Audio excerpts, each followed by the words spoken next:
নমস্কার বন্ধুরা, তোমরা সবাই কেমন আছো? আমি খুব ভালো আছি। সাথীর সংসারে তোমাদের সবাইকে আরও একবার স্বাগত। আজ রবিবার, সকাল এখন ৮টা মতো বাজে। আজকে চা খাওয়া দিয়েই ব্লগটা শুরু করলাম।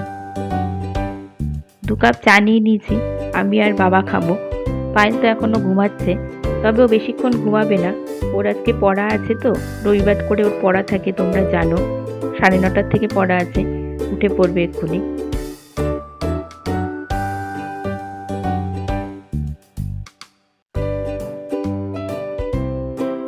বাবাকে চা দিলাম, বাবা বসে বসে খবর দেখছে।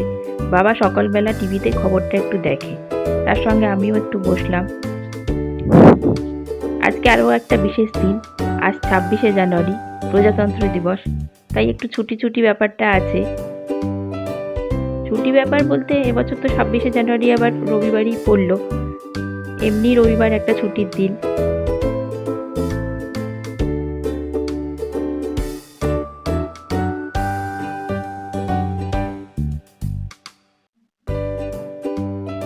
আজকে সকালবেলা খাবার কিছু করব না। কালকে রাত্রে একটু খিচুড়ি করেছিলাম, সেটা রয়েছে খানিকটা, ওটাই গরম করে সকালে সবাই খেয়ে নেব। আর যেহেতু 26শে জানুয়ারি ছুটির ব্যাপার, তাই একটু স্পেশাল রান্নার ইচ্ছা আছে।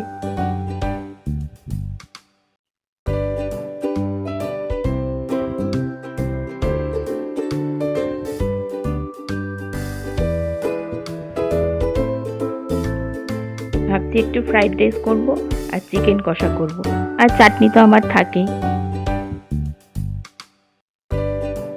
রাইস করার জন্য সবজিগুলো আমি কেটে নিয়েছি। গাজর, বিনস, ফুলকপি, ক্যাপসিকাম সব কেটে রেখেছি। যেহেতু প্রজাতন্ত্র দিবস, একটা ত্রিরঙ্গা ত্রিরঙ্গা ব্যাপারও থাকবে খাবারটার মধ্যে। পায়েল এখন পড়তে চলে যাচ্ছে। সকালবেলা ওই খিচুড়ি গরম করে দিয়েছিলাম, তার সঙ্গে একটু আলু ভেজে দিয়েছি, ওই দিয়ে ও খেয়ে গেল। আমরাও সেটাই খেয়ে নেব।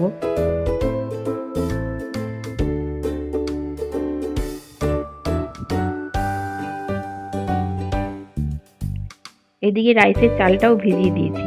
চালটা 1 ঘন্টা মতো ভিজলে একটু ভালো হয়, তাই চালটাকেও ভিজিয়ে রেখে দিয়েছি।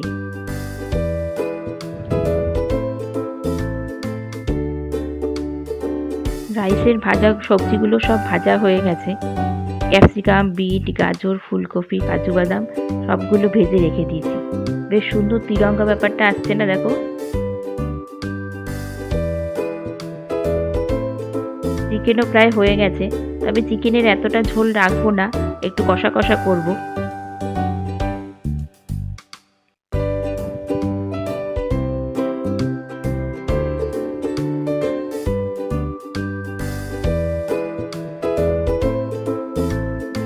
ভাতটাও আমার হয়ে গেছে, এখন সব কিছু দিয়ে এটাকে মিশিয়ে নেব। আমি ভাতের মধ্যে কড়াইশুঁটি, গোটা গরম মশলা, কিশমিশ এগুলো দিয়ে দিয়েছিলাম। কড়াইশুঁটিটা ভাতের মধ্যে দিলে কড়াইশুঁটিটা বেশ সিদ্ধ হয়ে যায়, আর ভেজে নিলে না কেমন ফেটে ফেটে যায়, কড়াইশুঁটিগুলো আর গোটা থাকে না।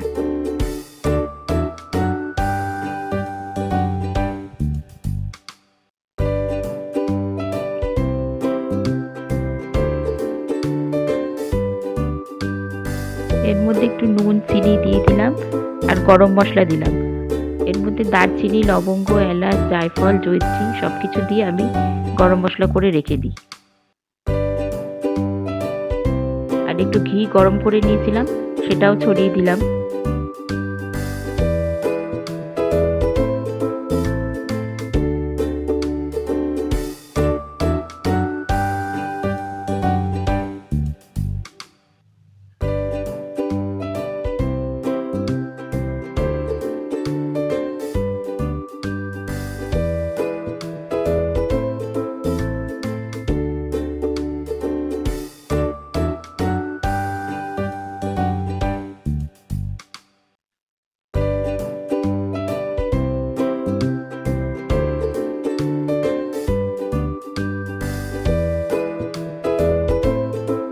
ব্যাস, আমার রাইস একদম রেডি হয়ে গেছে। ভালো করে এগুলোকে মিশিয়ে দিয়েছি, নুন মিষ্টিটাও একটু দেখে নিয়েছি, ঠিকই আছে।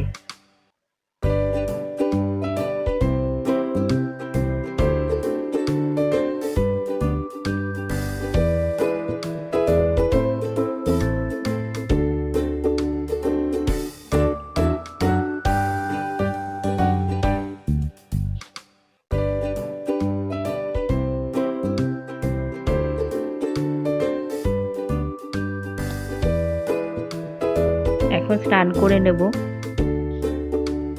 স্নান করে পুজো দিয়ে চলে এসেছি। রাইসের সঙ্গে একটু গরম গরম বেগুনি না হলে ভালো লাগে না, তাই কটা বেগুনিও ভেজে নিচ্ছি। বেশ ফুলেছে কিন্তু বেগুনগুলো, দেখো।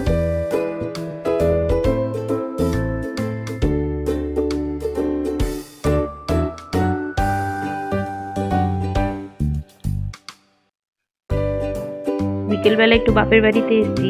আমার বাপের বাড়ির এখানেই একটা ভারত মাতার পুজো হয়। দেখো কি সুন্দর ঠাকুরটা, একদম বাপের বাড়ির সামনেই পুজোটা হয়। খুব সুন্দর দেখতে লাগছে ঠাকুরটা।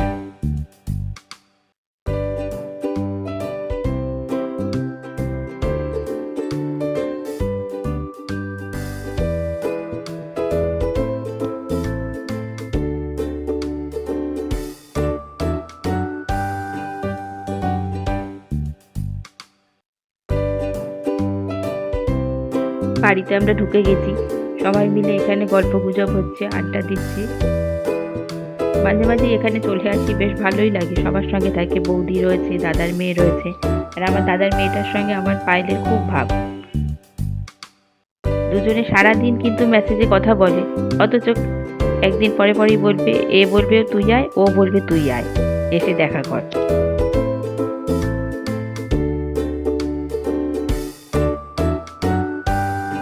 এর মধ্যেই বাবা আবার এগরোল এনেছিল, এগরোলও খাওয়া হলো, চা খাওয়া হলো।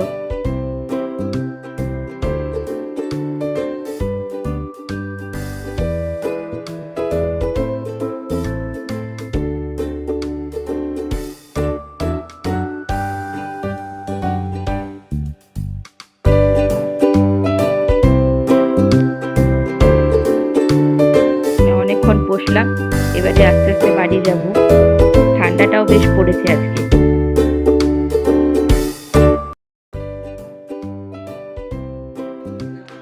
চলো এবার আসলাম।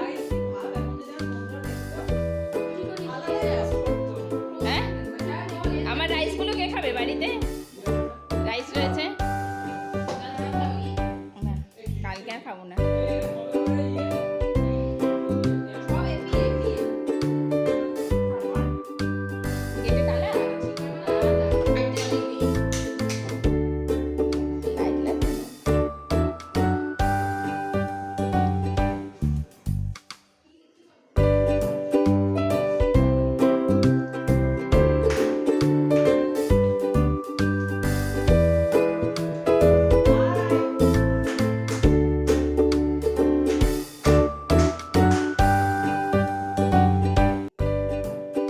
আমরা ওই বাড়ির থেকে বাড়ি চলে এসেছি। এখন রাত্রি 8টার মতো বাজে। এসেই বসে পড়েছি সেলাই মেশিন নিয়ে। এই যে কুর্তিগুলো দেখছো, এই কুর্তি দুটো আমি মেশোর থেকে অর্ডার করেছিলাম। খুব সুন্দর হয়েছে কুর্তিগুলো। এগুলোকেই এখন একটু অল্টার করতে বসবো। এমনি ঠিক আছে, খালি হাতাগুলো একটু ঢিলা আছে, সেগুলোকেই একটু অল্টার করতে হবে। আমি সাধারণত বাড়িতে কুর্তি পরি না, আসলে আমাদের এক জায়গায় বেড়াতে যাওয়ার কথা, তাই দুটো কুর্তি নিয়েছি। বেড়াতে গেলে কুর্তিটা পরি, আর ট্রেনে একটু সুবিধাও হয় কুর্তি পরে গেলে।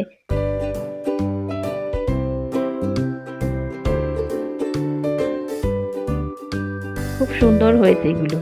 আর আগের থেকে এগুলো সব গুছিয়ে রাখলে কি, যাওয়ার সময় যখন ব্যাগ গুছাতে যাই তখন আর তাড়াহুড়ো থাকবে না। আগের থেকে এগুলো সেলাই করে ইস্ত্রি করে সব রেখে দেবো। আমারটা গুছাবো, মেয়েরটা গুছাবো, তাই আগের থেকে সব একটু একটু করে গুছিয়েই রাখি আমি। তাহলে চলো ভিডিওটা আজকে এখানেই শেষ করি।